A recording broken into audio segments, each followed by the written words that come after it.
दोस्तों, यह पेपर 7/10/2022 को आपके एग्ज़ाम में बहुत सारे क्वेश्चन देखने को आ सकते हैं, मिल सकते हैं। इसमें से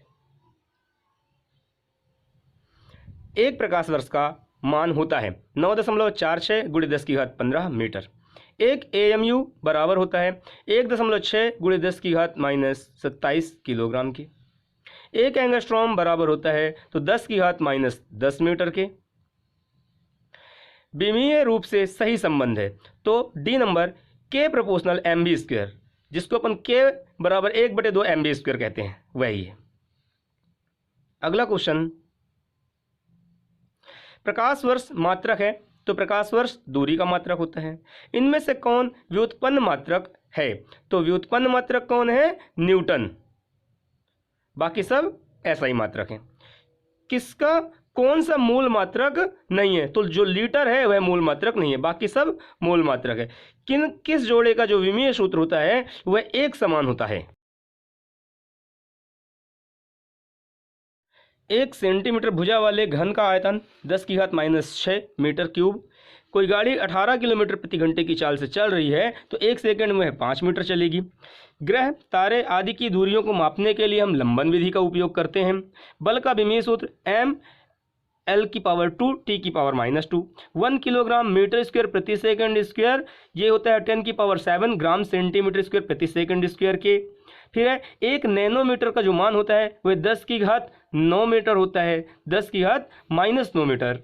आवेश का जो विमीय सूत्र होता है वह होता है AT, m0L0AT। नेक्स्ट है प्रकाश वर्ष की जो विमा होती है, चूंकि यह लंबाई है इसलिए इसका B ऑप्शन होगा L।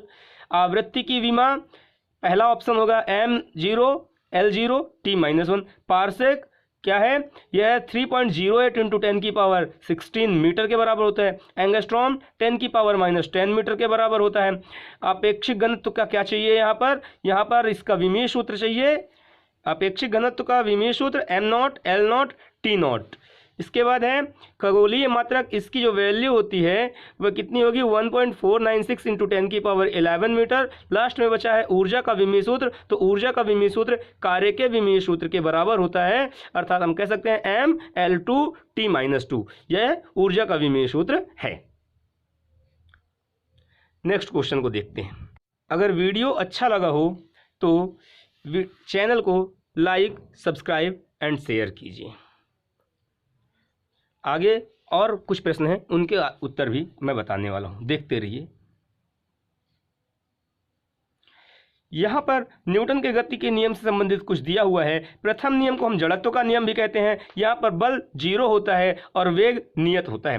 द्वितीय नियम को हम गति का मूल नियम भी कहते हैं, तो ध्यान रखिएगा। न्यूटन के गति के किस नियम को मूल नियम कहते हैं? तो द्वितीय नियम को, जो क्या होता है F=ma, अर्थात बल बराबर द्रव्यमान गुणित त्वरण, या हम कहें F=del P/del T। तीसरे नियम को क्या कहते हैं? प्रतिक्रिया बल का नियम भी कहते हैं। ये होता है F=-F, मतलब FAB=-FBA।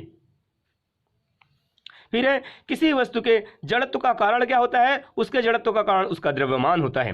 रॉकेट नोदन किस पर आधारित है? तो जो रॉकेट नोदन है वह संवेग संरक्षण के नियम पर आधारित होता है, अर्थात C नंबर इसका ऑप्शन है।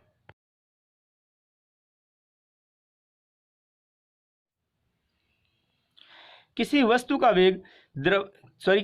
का द्रव्यमान है, उसके जड़त्व की माप होती है। प्रकृति में जो बल होता है हमेशा जोड़े के रूप में होता है, युग्म के रूप में, अर्थात जिसको अपन बल युग्म कहते हैं। यदि किसी निकाय पर कोई बाबल न लगाया जाए, तो चूंकि यह क्वेश्चन अधूरा है इसलिए नहीं बता पाऊंगा क्या पूछा इसमें। पांचवा देखते हैं, न्यूटन के गति के खालिस्तान नियम को जड़त्व का नियम कहते हैं। तो प्रथम नियम को जड़त्व का नियम कहते हैं। बल बराबर होता है द्रव्यमान गुणित त्वरण। SI पद्धति में बल का मात्रक, तो SI पद्धति में बल का मात्रक होता है न्यूटन, और CGS पद्धति में बल का मात्रक होता है डाइन। जहां पर अपन पढ़ते हैं कि 1 न्यूटन होता है 10⁵ डाइन, ये 10⁵ डाइन। रॉकेट नोदन खालिस्तान पर आधारित है, तो संवेग संरक्षण के नियम पर आधारित है। प्रत्येक क्रिया के बराबर तथा विपरीत प्रतिक्रिया होती है। दोस्तों, अगर आपको इसी प्रकार के और वीडियो चाहिए तो चैनल को लाइक, सब्सक्राइब एंड शेयर कीजिए, और यदि अच्छा लगा हो तो आप अच्छे और भी इस वीडियो को या इस तरीके के चैनल को देखते रहिए। धन्यवाद।